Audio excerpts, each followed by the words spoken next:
So ACL always outside-in technique. It's what I learned in Lyon, and this is what we are doing. And this coming from, well, in fact, with my father, we were doing outside-in technique with something like a hole inside, because it was only one small hole, and putting the bone plug in a notch that we were doing open. Then Pierre Chambard described the technique outside in with the tunnel, and this is what I'm doing for BTB and hamstrings for sure, and even for ST4. What if we want to go a little bit deeper to that is that we have seen some articles saying that the transtibial technique is not the best. We have seen that doing anatomical ACL is definitely the best, so you have to be anatomic. Now, of course, we were anatomic before, but when you say that you're doing anatomic, it means that you're a much intelligent surgeon. And if you use other revision cases and the failures, most of the failures are coming from the femoral side, and this is where the problem is most of the time. So using that, we want to be anatomic, and how to reach that nice anatomic position, how to reach the ground, World Cup. Sorry again to speak about soccer. 2 stars. So if you look at the literature, of course the anatomic ACL is good, of course the transtibial is not so perfect, and inside out or outside in technique, if you use some independent tunnel, is probably about the same. And you can say that maybe it's a plus and minus. So if you do a good inside-out technique, of course it's as good as an outside-in technique. The principle of the anatomic ACL reconstruction would be definitely to evaluate your native anatomy, and to try to do what we do, the a la carte surgery for each patient, trying to keep the remnant if you can. If this one is functional, of course, you try to put your graft just in the center of your ACL footprint, and recreate the native anatomy. I forget something about the graft. When you use a BTD outside in, I always I go from my femoral tunnel to the tibial tunnel, and I put the cancellous bone in front of me, so it goes in the tunnel, then it goes in the tibial tunnel. But before going in the tibial tunnel, I make an internal rotation of my bone block, 90 degrees internal. So it makes the graft having like the ribbon stuff, the right orientation of your fibers. So it's good when you use a BTB to rotate the graft, internal rotation, 90 degrees. Works well. So to reach this footprint is and how to cover it the best and not damage the remnant if you still have a remnant. And also about revision, I think that the outside-in technique has some interest in that field. The insertion, you all know the anatomy. It's just behind the posterior cortical. It's like an ellipse, okay. And if you do an outside-in technique, you need to have a guide. Whatever the guide is, even if this one is not exactly the one you see over there, but it's about the same. And it's good to have a 90-degree outside-in guide.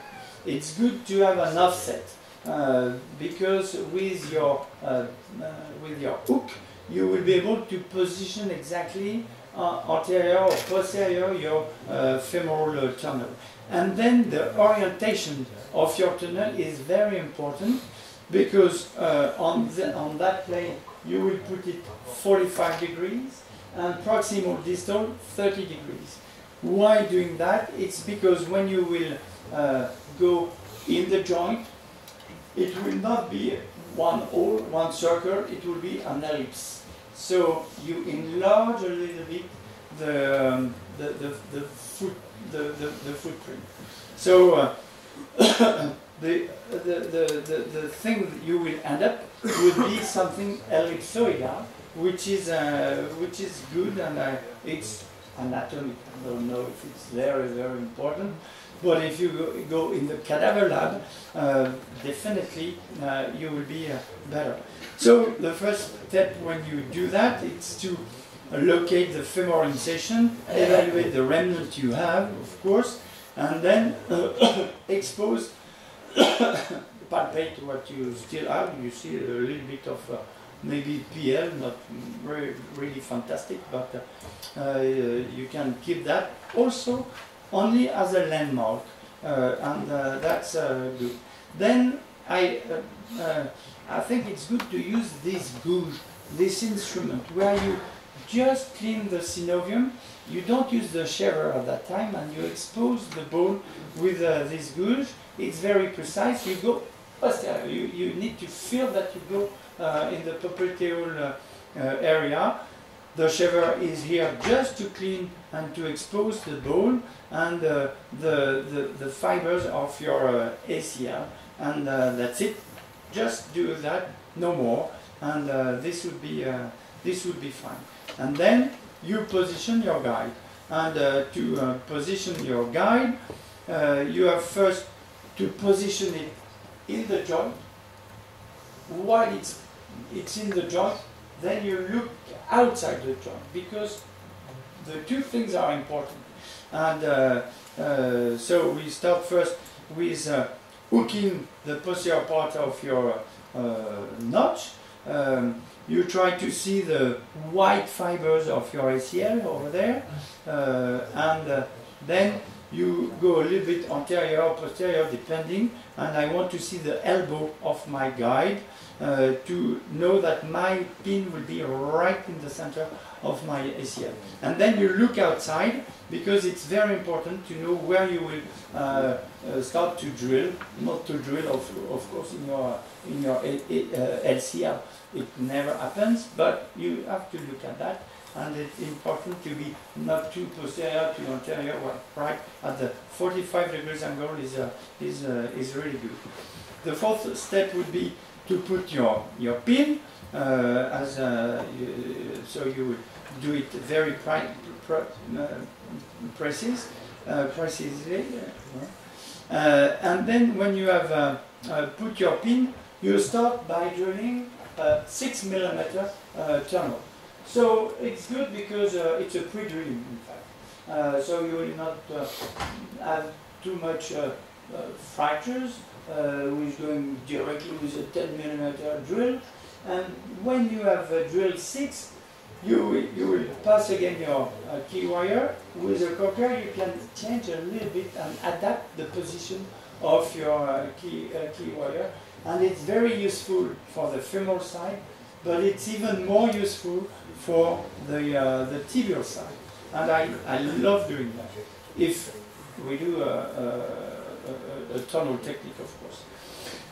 What could be the advantage of doing that? The footprint coverage, the aperture shape, it's what I was talking about, the ellipsoidal shape, the tunnel positioning. It's a safe technique, definitely, and you can preserve ACL remnant probably much better.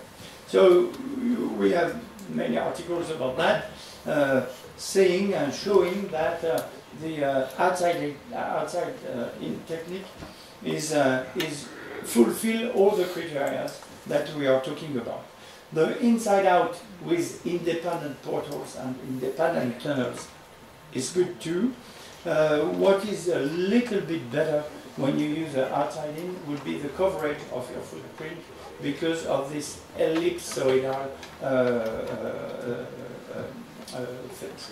So you will have no blowout because it's impossible. You cannot break the posterior wall. It's impossible to have that. And also, if you still have a PL bundle, for example, and you want to keep the PL bundle, when you will drill, when you do outside in technique, you will never damage the medial condyle, because sometimes you have to be, if you do inside outside, you have to be very medial and you can damage the medial condyle. So you cannot have that when you do outside in technique, and you do not damage the remnant. For example, this one, you see that we still have a beautiful PL bundle. This is the hole I did with outside in technique. But if I was doing inside out, okay, I would be like that. And I would put my key wire and I will go with my 9 or 10 millimeter drill. And for sure, I will go in the remnant. I could maybe damage my nice PL bundle. So if you go from outside in, you will never have that problem for sure. So this is something that I like. And even if you don't do an outside in technique in your daily practice for your primary ACL, you have to know this technique and to use it in case of revision. Because when you have such a patient with a very bad positioning of your tunnels, for sure, well, you will use another tunnel and you will not be in problem. I never did any two-stage ACL revision, never. I never grafted any bone tunnel, and because you take another direction, and you drill definitely a new tunnel for your ACL. So that's a very good option. So if you look about advantage, disadvantages, definitely it's a more technical. It's more technical. It's more technical, especially for the graft passage, and especially if you do BTD, because passing the BTD is something very tough. And it's good to have a well-trained team working with you, because you cannot do everything. So you need to have an assistant or a nurse drilling the tunnel, pushing and passing the graft. So you cannot do that only by your own. But the advantage is definitely that you are always anatomy. The footprint coverage is probably better. It's really safe in terms of breaking the posterior wall. You keep the remnant probably better. And these are the advantage for this technique. How many are doing outside in technique? So not the majority, but it works well. But in revision, this is very important. Yes, always. Yes, in revision that's very important.